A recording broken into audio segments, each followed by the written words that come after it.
ವಂದೇ ಮಾತರಂ. ಇವತ್ತು ಆ ಗೀತೆಯ ರಚನೆಯಾಗಿ ಈ ವರ್ಷಕ್ಕೆ 150 ವರ್ಷ ಆಯಿತು.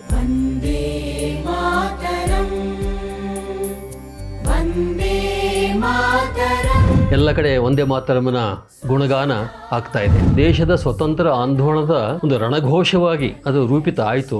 ಹೇಗೆ ಅದು ಬೆಳೆದು ಬಂತು? ಬಂಕಿಂಚಂದ್ರ ಚಟರ್ಜಿ ಅವರು ಆ ಗೀತೆಯನ್ನ ರಚನೆ ಮಾಡಿದ್ದೇ ಒಂದು ವಿಶಿಷ್ಟವಾಗಿರ್ತಕ್ಕಂಥ ಸಂದರ್ಭ. ಆ ಹಾಡು ಬೇಕಾದ್ರೆ ತಮ್ಮ ಅನುಭವವನ್ನು ಬರ್ಕೊಂಡಿದ್ದಾರೆ ರವೀಂದ್ರನಾಥ್ ಟಾಗೂರ್ ಅವರು. ಈ ಹಾಡು ಹೇಳ್ತಿರ್ಬೇಕಾದ್ರೆ ನನ್ನ ಮೈಯಲ್ಲಿ ಒಂದು ವಿದ್ಯುತ್ ಸಂಚಾರ ಆಗ್ತಿತ್ತು ಅಂತ ಹೇಳಿ. ಈ ವಂದೇ ಮಾತರಮನ್ನ ಕಾಂಗ್ರೆಸ್ ಅಧಿವೇಶನದ ಆರಂಭದಲ್ಲಿ ಹಾಡ್ತಕ್ಕಂಥ ಒಂದು ಪರಂಪರೆನೇ ನಿರ್ಮಾಣ ಆಗ್ತದೆ. ಅವತ್ತಿನ ದಿನಗಳಲ್ಲಿ ದೇಶವನ್ನ ಭಾರತ ಮಾತೆಯಾಗಿ ಕಾಣ್ತಕ್ಕಂಥದ್ದು ಪ್ರವೃತ್ತಿ ಅಷ್ಟಾಗಿ ಇರಲಿಲ್ಲ.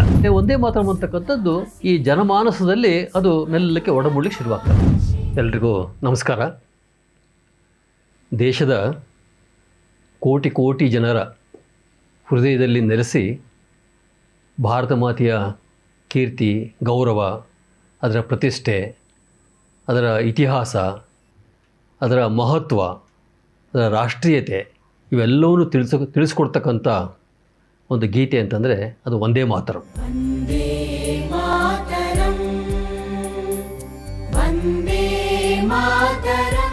ಇವತ್ತು ಆ ಗೀತೆಯ ರಚನೆಯಾಗಿ ಈ ವರ್ಷಕ್ಕೆ 150 ವರ್ಷ ಆಯಿತು. ಆ ಹಿನ್ನೆಲೆ ಒಳಗೆ ಅದಕ್ಕೆ ಈ ವರ್ಷ ಬಹಳ ಮಹತ್ವ ಮೂಡಿ ಬಂದಿದೆ. ಎಲ್ಲ ಕಡೆ ವಂದೇ ಮಾತರಂನ ಗುಣಗಾನ ಆಗ್ತಾ ಇದೆ. ಅದರ ಮಹತ್ವದ ಪರಿಚಯವನ್ನು ಮಾಡಿಕೊಡ್ತಿದ್ದಾರೆ.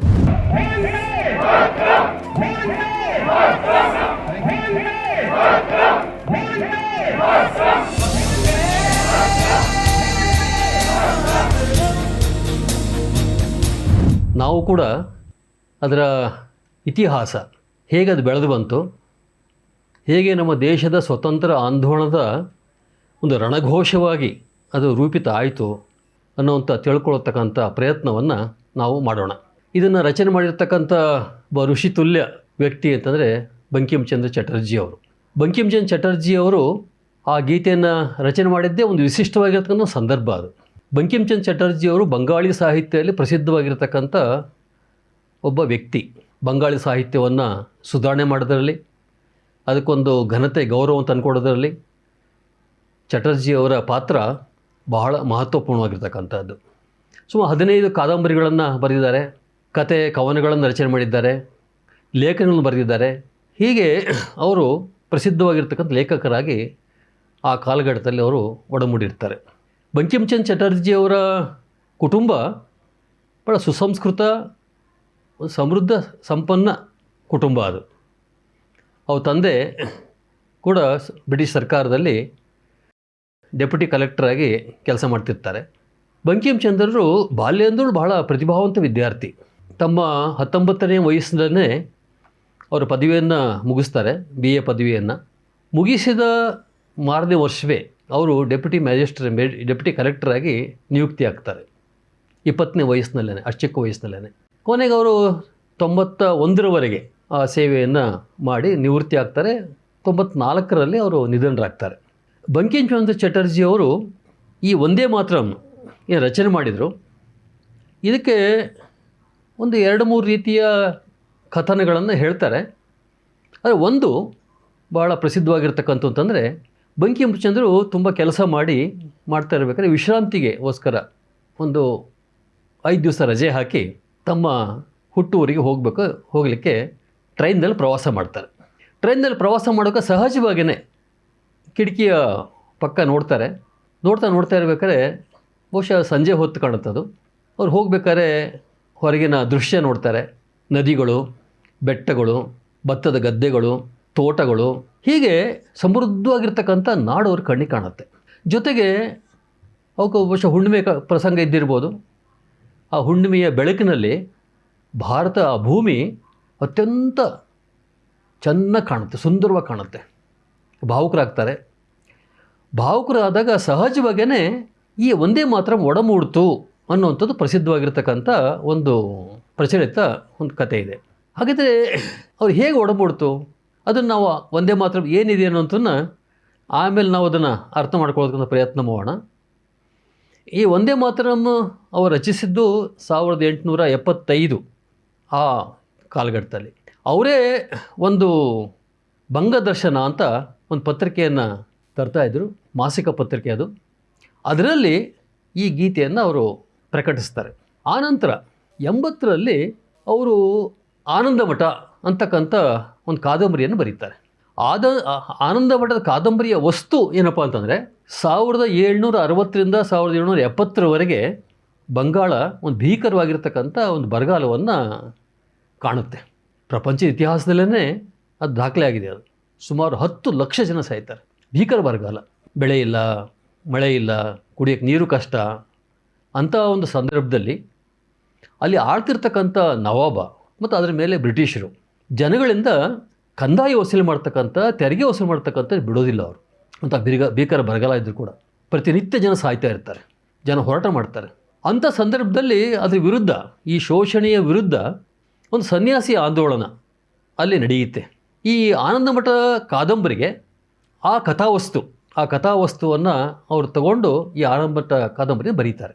ಇದರಲ್ಲೂ ಕೂಡ ಅಷ್ಟೇ ಸನ್ಯಾಸಿಗಳ ಒಂದು ಸಂಘ ಇರುತ್ತೆ. ಅಲ್ಲಿ ಸನ್ಯಾಸಿ ಅಂತಂದರೆ ನಾವು ಏನು ಕಲ್ಪನೆ ಮಾಡ್ಕೊಳ್ತೀವಿ ಅಂದರೆ ಬ್ರಹ್ಮಚರ್ಯ, ಗೃಹಸ್ಥ, ವಾನಪ್ರಸ್ಥ, ಸನ್ಯಾಸ ಅಂತ ಏನೋ ಆ ಬರುತ್ತೆ, ಅದಲ್ಲ. ಇಲ್ಲಿ ಅಲ್ಲಿ ಸನ್ಯಾಸಿ ಆಂದೋಲನಕ್ಕೆ ಸೇರ್ಕೊಂಡಿರ್ತಕ್ಕಂಥವ್ರು ಪ್ರತಿಜ್ಞೆ ತೊಡಬೇಕು. ಅದು ಯಾರು ಬೇಕಾದ್ರೂ ಆಗ್ಬೋದು ಈ ಹೋರಾಟಕ್ಕೋಸ್ಕರ. ಅವರು ಸಂಸಾರಿ ಆಗಿದ್ದರೂ ಕೂಡ ಅವರು ತನ್ನ ಮನೆ, ಮಠ, ಹೆಂಡತಿ, ಮಕ್ಕಳು ಎಲ್ಲವನ್ನೂ ಬಿಟ್ಟು ಅವರು ಈ ಹೋರಾಟ ಯಶಸ್ವಿ ಆಗೋವರೆಗೆ ಅವರು ಸನ್ಯಾಸ ಸ್ವೀಕಾರ ಮಾಡಬೇಕು. ಈ ಹೋರಾಟ ಯಶಸ್ವಿ ಆದಮೇಲೆ ಬೇಕಾದ್ರೆ ಮತ್ತೆ ಅವ್ರು ತಮ್ಮ ಸಾಂಸಾರಿಕ ಜೀವನಕ್ಕೆ ಅವ್ರು ಹೋಗ್ಬೋದು. ಆ ರೀತಿಯ ಒಂದು ಕಥಾವಸ್ತುನಲ್ಲಿ ಬರುತ್ತಿದ್ದು, ಆ ರೀತಿಯ ಸನ್ಯಾಸಿ ಆಂದೋಲನ. ಅದು ಸಾವಿರಾರು ಜನ ಇರ್ತಾರೆ, ಭಾಳ ದೊಡ್ಡ ಆಂದೋಲನ. ಕಾದಂಬರಿಗಳು ಭಾಳ ಒಂದು ವಿಸ್ತೃತವಾಗುತ್ತೆ ಮತ್ತು ಅವರಿಗೆ ಆಂದೋಲನದಲ್ಲಿ ಜಯನೂ ಸಿಗುತ್ತೆ ಅದಕ್ಕೆ. ಆ ಥರ ಒಂದು ಕಥಾವಸ್ತು ಅದು. ಅದರಲ್ಲಿ ಈ ಸನ್ಯಾಸಿ ಆಂದೋಲನದ ಜನಗಳಿಗೆ ಪ್ರೇರಣೆ ಕೊಡಲಿಕ್ಕೆ ಈ ಒಂದೇ ಮಾತರಂ ಗೀತೆಯನ್ನು ಅವರು ಅಲ್ಲಿ ಜೋಡಿಸ್ತಾರೆ ಕಾದಂಬರಿ ಒಳಗೆ. ಅಂದರೆ ಆ ಸನ್ಯಾಸಿಯವರು ತಾವು ಪಥಸಂಚಲನ ಮಾಡಬೇಕಾದ್ರೆ, ಪ್ರಭಾತ್ ಫೇರಿ ಮಾಡಬೇಕಾದ್ರೆ ಆ ಒಂದೇ ಮಾತರಂ ಹಾಡ್ತಾ ಅವರು ಪಥಸಂಚಲನ ಮಾಡ್ತಾರೆ, ಪ್ರಭಾತ್ ಫೇರಿ ಮಾಡ್ತಾರೆ. ಮತ್ತು ಪರಸ್ಪರ ಒಬ್ರಿಗೊಬ್ಬರು ಭೇಟಿಯಾದಾಗ ಒಂದೇ ಮಾತರಂ ಇಂದ ಅವನ್ನ ಸಂಬೋಧನೆ ಮಾಡ್ತಾರೆ ಪರಸ್ಪರ. ಆ ರೀತಿಯ ಒಂದು ಪರಂಪರೆ ಬೆಳೆಯುತ್ತದೆ.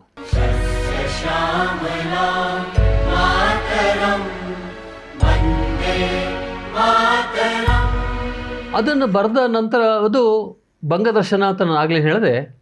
ಆ ಪತ್ರಿಕೆಯಲ್ಲಿ ಅದು 2 ವರ್ಷ ಧಾರಾವಾಹಿಯಾಗಿ ಬರುತ್ತದೆ. 82ರಲ್ಲಿ ಪುಸ್ತಕ ರೂಪದಲ್ಲಿ ಬರುತ್ತೆ.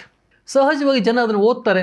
ಕಾದಂಬರಿ ಹೆಚ್ಚು ಜನಕ್ಕೆ ತಲುಪುತ್ತದು. ತಲುಪಿದಾಗ ತುಂಬ ಜನಕ್ಕೆ ಸಹಜವಾಗಿಯೇ ಅವಾಗ ಬ್ರಿಟಿಷರು ನಮ್ಮನ್ನು ಆಳ್ತಾ ಇದ್ದರು, ನಮಗೆಲ್ಲ ಗೊತ್ತೇ ಇದೆ. ಹಾಗಾಗಿ ಒಂದು ರೀತಿ ಒಳಗೆ ತಾವು ಸ್ವತಂತ್ರ ಹೋರಾಟಕ್ಕೆ ಪ್ರೇರಣೆ ಪಡ್ಕೊಳ್ಳಿಕ್ಕೆ ಭಾಳ ಸೂಕ್ತವಾಗಿರ್ತಕ್ಕಂಥ ಇವು ಗೀತೆ ಅಂತ ಅನ್ನಿಸ್ಲಿಕ್ಕೆ ಶುರುವಾಗ್ತದೆ.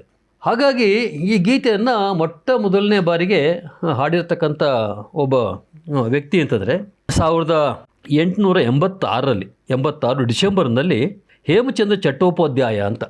ಅವರು ಕಲ್ಕತ್ತಾದಲ್ಲಿ ಒಂದು ರಾಷ್ಟ್ರೀಯ ಅಧಿವೇಶನ ನಡೆಯುತ್ತೆ. ಅಲ್ಲಿ ಮೊದಲನೇ ಬಾರಿಗೆ ಹಾಡ್ತಾರೆ ಅವರು. ಅಲ್ಲಿ ದಾದಾಭಾಯಿ ನವರೋಜಿ ಅವರು ಅದರ ಅಧ್ಯಕ್ಷತೆ ವಹಿಸ್ತಾರೆ. ಕಾಂಗ್ರೆಸ್ ಅಧಿವೇಶನದ ಅಧ್ಯಕ್ಷತೆ ವಹಿಸಿರ್ತಾರೆ. ಸುಮಾರು 450 ಜನ ಪ್ರತಿನಿಧಿಗಳು ಭಾಗವಹಿಸಿರ್ತಾರೆ.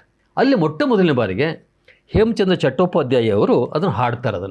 ಆಮೇಲೆ ಅದು 10 ವರ್ಷದ ನಂತರ 1896ರಲ್ಲಿ ಇದಕ್ಕೆ ನಮ್ಮ ರವೀಂದ್ರನಾಥ್ ಠಾಗೂರ್ ಅವರು ತಾವೇ ಸ್ವತಃ ಸಂಗೀತ ಹಾಕಿ ಅವರು ಮತ್ತು ಪುನಃ ಕಾಂಗ್ರೆಸ್ ಅಧಿವೇಶನ, ಇವೆರಡು ಕೂಡ ಕಲ್ಕತ್ತಲ್ಲಿ ನಡೆದಂಥ ಕಾಂಗ್ರೆಸ್ ಅಧಿವೇಶನಗಳು. ಈ ಕಾಂಗ್ರೆಸ್ ಅಧಿವೇಶನದಲ್ಲಿ ಅವರು ಸ್ವತಃ ಹಾಡ್ತಾರೆ. ಆ ಹಾಡಬೇಕಾದ್ರೆ ತಮ್ಮ ಅನುಭವವನ್ನು ಬರ್ಕೊಂಡಿದ್ದಾರೆ ರವೀಂದ್ರನಾಥ್ ಠಾಗೂರ್ ಅವರು. ಈ ಹಾಡು ಹೇಳ್ತಿರ್ಬೇಕಾದ್ರೆ ನನ್ನ ಮೈಯಲ್ಲಿ ಒಂದು ವಿದ್ಯುತ್ ಸಂಚಾರ ಆಗ್ತಿತ್ತು ಅಂಥೇಳಿ ಅಷ್ಟು ಭಾವಪೂರ್ಣವಾಗಿ ಅದನ್ನು ಹಾಡ್ತಾರೆ. ಆ ಹಾಡು ಮುಗಿದ ತಕ್ಷಣವೇ ಅಲ್ಲಿರ್ತಕ್ಕಂಥ ಪ್ರತಿನಿಧಿಗಳು ಅವರು ಕೂಡ ಭಾವುಕರಾಗಿ ಒಂದೇ ಮಾತರಂ ಅಂತ ಘೋಷಣೆ ಹೋಗಲು ಶುರು ಮಾಡ್ತಾರೆ. ಅಂದರೆ ಒಂದು ರೀತಿಯೊಳಗೆ ಒಂದೇ ಮಾತರಂ ಅಂತಕ್ಕಂಥದ್ದು ಈ ಜನಮಾನಸದಲ್ಲಿ ಅದು ಮೆಲ್ಲಕ್ಕೆ ಒಡಮೂಡಲಿಕ್ಕೆ ಶುರುವಾಗ್ತದೆ.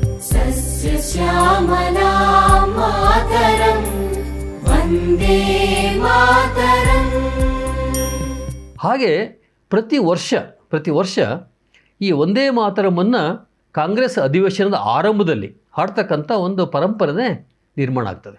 ಹಾಗೆ ನಿರಂತರವಾಗಿ ಅದು ಹಾಡಿದ ನಂತರವೇ ಕಾಂಗ್ರೆಸ್ ಅಧಿವೇಶನ ಆರಂಭ ಆಗ್ತಿರ್ತದೆ. ಅದಕ್ಕೆ ಬಹಳ ಭಾಳ ಪ್ರಸಿದ್ಧವಾಗಿರ್ತಕ್ಕಂಥ ಒಬ್ಬ ವ್ಯಕ್ತಿ ಅಂತಂದರೆ ಅದು ಹಾಡ್ತಕ್ಕಂಥ ಅವತ್ತಿನ ಕಾಲಘಟ್ಟದಲ್ಲಿ ವಿಷ್ಣು ದಿಗಂಬರ್ ಪುಲಸ್ಕರ್ ಅಂಥೇಳಿ ಅವರು ವಿಶೇಷವಾಗಿ ದೊಡ್ಡ ಸಂಗೀತ ವಿದ್ವಾಂಸರವರು. ಅವರು ಈ ಹಾಡನ್ನು ಕಾಂಗ್ರೆಸ್ ಅಧಿವೇಶನದಲ್ಲಿ ಸಹಜವಾಗಿ ಹಾಡ್ತಾ ಇರ್ತಾರೆ ಆರಂಭದಲ್ಲಿ. ಅದಾದಮೇಲೆ ಅಧಿವೇಶನ ಆರಂಭ ಆಗ್ತಾ ಇರುತ್ತೆ. ಆ ರೀತಿ ಒಂದು ಪರಂಪರೆ ಮುಂದುವರಿತದೆ. ಆನಂತರ ಈ ಒಂದು ಗೀತೆಗೆ ಒಂದು ಮಹತ್ವ ಬಂದಿದ್ದು ಈ ಒಂದು ಹಾಡಿಗೆ ಯಾವಾಗ ಅಂತಂದರೆ 1905 ನಂತರ ಇದಕ್ಕೆ ಭಾಳ ದೊಡ್ಡ ಒಂದು ಅಂದರೆ ರಣಘೋಷವಾಗಿ ಅದು ಹೊರಗೆ ಬಂದುತ್ತೆ. ಅದಕ್ಕೆ ಒಂದು ಪ್ರಮುಖ ಕಾರಣ ಅಂತಂದರೆ ಮತ್ತು ಬ್ರಿಟಿಷರನ್ನೇ. ಅವಾಗ ಬ್ರಿಟಿಷನ್ನ ಆಗಿರ್ತಕ್ಕಂಥ ಲಾರ್ಡ್ ಕರ್ಜನ್ ಅವರು ಬಂಗಾಳವನ್ನು ವಿಭಜನೆ ಮಾಡ್ತಕ್ಕಂಥ ಒಂದು ಘೋಷಣೆಯನ್ನು ಮಾಡ್ತಾರೆ. ನಮ್ಗೆ ಗೊತ್ತಿದೆ ಬ್ರಿಟಿಷರು ಒಡೆದು ಆಳ ನೀತಿ. ಅಂದರೆ ಪೂರ್ವ ಬಂಗಾಳದಲ್ಲಿ ಮುಸ್ಲಿಮರು ಜಾಸ್ತಿ ಇದ್ದರು, ಈ ಕಡೆ ಹಿಂದೂಗಳು ಜಾಸ್ತಿ ಇದ್ದರು. ಇವರಿಬ್ಬರು ಒಟ್ಟಿಗೆ ಇದ್ದರೆ ನಾವು ಇವರನ್ನ ಎದುರಿಸೋದು ಕಷ್ಟ, ಹಾಗಾಗಿ ಇವ್ರನ್ನ ಭಾಗ ಮಾಡಬೇಕು ಅಂಥೇಳಿ ಬಂಗಾಳ ವಿಭಜನೆಯ ಘೋಷಣೆಯನ್ನು ಅವನು ಮಾಡ್ತಾನವ.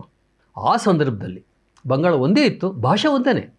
ಇವತ್ತು ಕೂಡ ಪೂರ್ವ ಬಂಗಾಳದಲ್ಲಿ ಬಾಂಗ್ಲಾದೇಶ ಅಂತ ಹೇಳ್ತೀವಿ, ಅದು ಭಾಷೆ ಬಂಗಾಳಿ ಭಾಷೆನೇ, ಭಾಷೆ ಒಂದೇ, ಮತ ಬೇರೆ ಆಗಿದ್ದರೂ ಕೂಡ. ಹಾಗೆ ರಾಷ್ಟ್ರೀಯತೆಯೂ ಒಂದೇ. ಹಾಗಾಗಿ ಅವಾಗ ಹಿಂದೂಗಳು ಮತ್ತು ಮುಸಲ್ಮಾನರು ಎಲ್ಲರೂ ಕೂಡ ಅದನ್ನು ವಿರೋಧ ಮಾಡ್ತಾರೆ. ಅದಕ್ಕೆ ಪ್ರತಿಭಟನೆ ನಡೀತವೆ ಎಲ್ಲ ಕಡೆ. ಪ್ರತಿಭಟನೆ ಮಾಡಬೇಕಾದ್ರೆ ಪುನಃ ಈ ಒಂದೇ ಮಾತರಂ ಗೀತೆ ಅದೇ ಇವರಿಗೆಲ್ಲ ಸಂಚಲನದ ಗೀತೆ ಆಗಿ ನಿರ್ಮಾಣ ಆಗ್ತದೆ. ಮತ್ತು ಸಭೆ ಸಮಾರಂಭ ಸೇರಿದಾಗ ಒಂದೇ ಮಾತರಂ ಘೋಷಣೆ ರಣಘೋಷ ಆಗ್ತದೆ. ಹಾಗೇನೇ ಒಂದು ದೊಡ್ಡ ಕಥೆ ಇದೆ.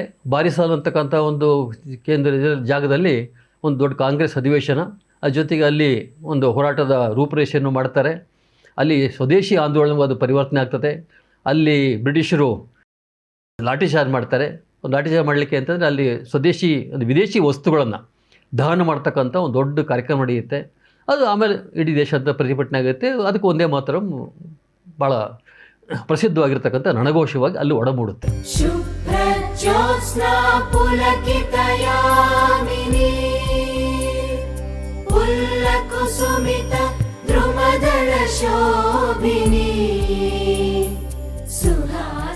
ಇದು ಒಂದು ರೀತಿ ಒಳಗೆ ಅವತ್ತಿನ ದಿನಗಳಲ್ಲಿ ದೇಶವನ್ನು ಭಾರತ ಮಾತೆಯಾಗಿ ಕಾಣ್ತಕ್ಕಂಥದ್ದು ಪ್ರವೃತ್ತಿ ಅಷ್ಟಾಗಿ ಇರಲಿಲ್ಲ. ಬಹುಶಃ ಬಂಕಿಮ್ ಚಂದ್ರರು ಈ ಗೀತೆಯನ್ನು ಬರೆದ ನಂತರ ಭಾರತವನ್ನು ನಾವು ಭಾರತ ಮಾತೆಯನ್ನು ಕಾಣ್ತಕ್ಕಂಥ ಒಂದು ಪ್ರವೃತ್ತಿ ನಮ್ಮ ಜನಮಾನಸದಲ್ಲಿ ಬೆಳಲಿಕ್ಕೆ ಶುರುವಾಗ್ತದೆ. ವಂಗಭಂಗ ಚಳುವಳಿ ಕೇವಲ ಪಶ್ಚಿಮ ಬಂಗಾಳಕ್ಕೆ ಅಷ್ಟೇ ಸೀಮಿತ ಆಗಿರಲಿಲ್ಲ. ಅಲ್ಲಿ ಲಾಠಿ ಚಾರ್ಜ್ ಬಾರಿಸಲ್ ಲಾಠಿ ಚಾರ್ಜ್ ಆಗುತ್ತೆ, ಭಾಳ ರಕ್ತನ ಹರಿಸ್ತಾರೆ ಬ್ರಿಟಿಷರು. ಅದರ ವಿರುದ್ಧ ಇಡೀ ದೇಶದಾದ್ಯಂತ ಈ ಒಂದೇ ಮಾತರಂ ಮೂಲಕ ವಂಗಭಂಗ ಚಳುವಳಿ ಶುರುವಾಗ್ತದೆ. ತಮಿಳುನಾಡಿಂದ ಹಿಡಿದು ಕನ್ಯಾಕುಮಾರಿವರೆಗೆ, ಈ ಕಡೆ ಅರುಣಾಚಲದಿಂದ ಹಿಡಿದು ಗುಜರಾತಿನವರೆಗೆ ಎಲ್ಲ ಕಡೆ ಅದು ಪ್ರತಿಭಟನೆ ನಡೆಯುತ್ತೆ.